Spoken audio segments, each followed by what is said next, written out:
Welcome back. Vera Brodsky joins us for the first time. And Vera, before we get going, with the investment potential of houses with students, it's amazing to think that more people aren't doing it. I just wanted to hit on that.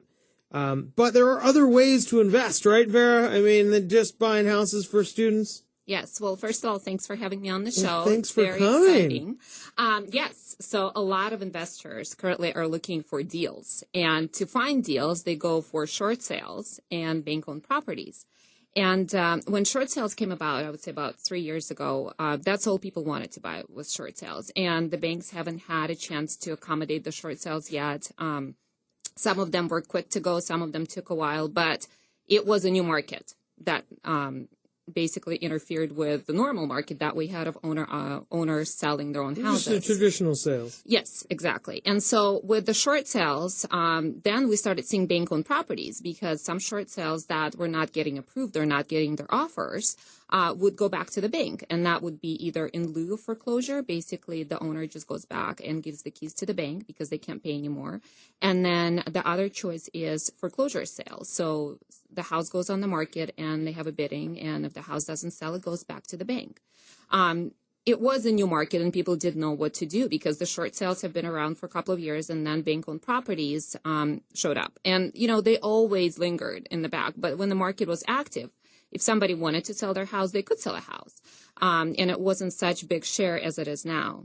And what we see is a lot of buyers that are entering the market, they do want to get into the bank-owned properties. And the reason is, first of all, with short sales, it does take a while. It doesn't happen overnight. Even if the seller decides to sign the purchase and sale agreement that we get, it still can take 2 months, 3 months, 6 months, or there's always potential will never close. With bank-owned properties, it's more similar to a normal sale than it is to a short sale because once you have a mutual acceptance, the price has been agreed on.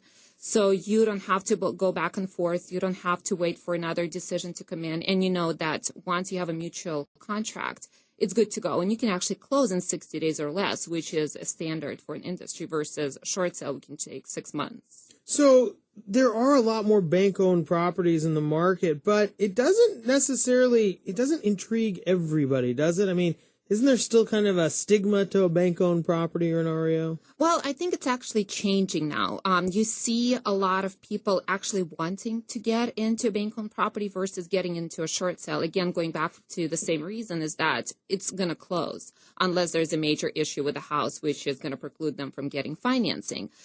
So I would say the market is shifting into people going into bank-owned properties versus short sales. And just coming from personal experience, I have a lot of buyers who did want to purchase short sales. And then when they were unable, either the short sale fell through or the bank came back with a price that they didn't expect. They did decide to actually go into the bank-owned properties because it's a more solid investment in the sense of the mutual acceptance and then moving towards closing. So really, I mean, it allows you to have a little bit more control as a buyer than just throwing it at the wall and seeing if it sticks. Yes. Yes. So once you have an offer to the bank, again, with market shifting now, when buyers go to purchase a house, there's still that understanding that it's a buyer's market. And a lot of agents can attest that it's definitely shifting into a seller's market. We have a lot of multiple offer situations. Within 2 to 3 days, a house can get 5, 10, 20 offers depending on how it's priced. And so the same with bank properties. A lot of times if the house does get a lot of offers, the bank has to go back and they have to decide which offer they're going to take. And that's when many banks, they go back to what's called highest and best. And what happens is once the bank is informed that they have multiple offers, they go back to the agent and they say, well, you have one business day usually to go back to the buyers or buyer's agents and tell them that they have one day to come with their highest and best. And the buyer will not have another option to revisit their offer, which is a lot of times, it's a good thing because it goes back to the buyer and says, okay, there's multiple offer, there's high demand for the property. What are you willing to pay? And they have to think very hard because they will not have another choice versus when you're dealing with owner occupancy. The seller can like There's that back and forth and exactly. back and forth. Yes, and you don't get that as much. If there is no multiple offers, you can still see that depending on the house and the price. But if there's multiple offer situation, usually what's on the table is what they take. Well, how do banks price the houses in the first place? So there's a couple of different ways that they do it. They do what's called a broker price analysis. And that's when we as agents who work with specific banks get an assignment. Basically, the bank comes back and says, we're going to get this property on the market, and we would like your opinion of how much it's going to cost. And we as agents go out, we look at the property, sometimes from outside, sometimes from inside. We take pictures of the neighborhood just to see what the house might be worth. There is a whole report that gets together and sent it to the bank. In addition to that, bank hires an appraisal company that does their own appraisal. And that's a professional company. That's what they do for a living. And once they get both numbers in, that's when they decide what the price is going to be. And that then allows them to put it on the market. It you could assume would be a fair price. And now with so many buyers in the market, I mean, I imagine there's multiple offers on these just as there are on any other house. Yes, a lot of times there's multiple offers. Again, each house is different. It's different neighborhoods, different houses, different condition. As a bank representative, my job is to make sure the bank has the full picture, because a lot of times they might pull some kind of information off the internet and think that the house is in a great neighborhood, it should sell fast, we should price it a little higher, when in fact maybe the neighborhood is nice but the house is not as nice as they think it is. So our job as listing agents for bank-owned properties is to make sure that when we price the house, because we're the ones who are going to sell it, that the bank needs to know what they're getting into and what kind of house is going to be on the market that they basically have to sell. Right. So, I mean, does that preclude good deals, or does that mean that more good deals are out there? Or does it seem to be pretty accurately priced? It is. It's priced good. And what I've seen is with bank-owned properties, they do get multiple offers the same way as any other sales, owner-occupant, or bank-owned properties. And what I've seen is a lot of times with buyers who do want to go out and purchase a bank-owned property, they think that it's going to be priced very low. And that all bank wants to do is basically get it off their books, and they try to put a low offer as well to see if they can get it. When in fact, the bank always has a bottom line. And they have to net that bottom line from when the sale closes. And when they price the house, they always price it and they know that there's potentially might be a little bit of negotiation. Depending on the neighborhood, on the house, they might price it so they can negotiate a little bit, or sometimes they just price it to move.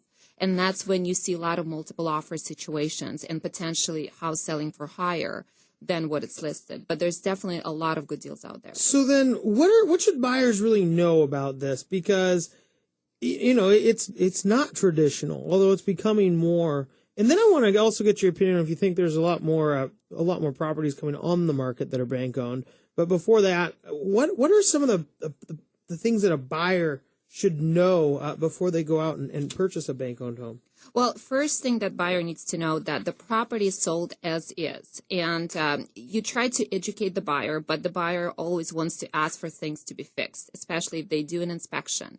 So the main thing is for the buyers to know is once you're in the contract with the bank, if you want them to do something, the money will be taken either out of your closing costs, if there was an allowance for closing costs, or the bank might increase the price to accommodate that cost of fixing either a broken faucet or a window or anything else. Even if it's a major repair, a lot of times they do want to recoup the cost because they're giving a good deal.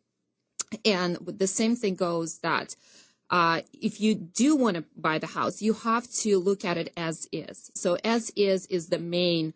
What you see is kind of what you get. Exactly. I mean, some things come up, and we expect that to come up. A lot of things that are visible, we as agents try to communicate it back to the bank. Again, with pictures, with estimates. So if there is a water leak or there is a hole in the roof, And banks are going in and fixing some of these things now before. They're not quite as just, okay, open the door and somebody buy it. Exactly. And so some of the banks that I work with, they actually pre-inspect all of their properties, and they do want to address major items that might be deterrent for a buyer. If there is a roof that leaks, well, we know that the bank will not give financing, though they'll have to fix it anyway. So they'll just incorporate that in their final price.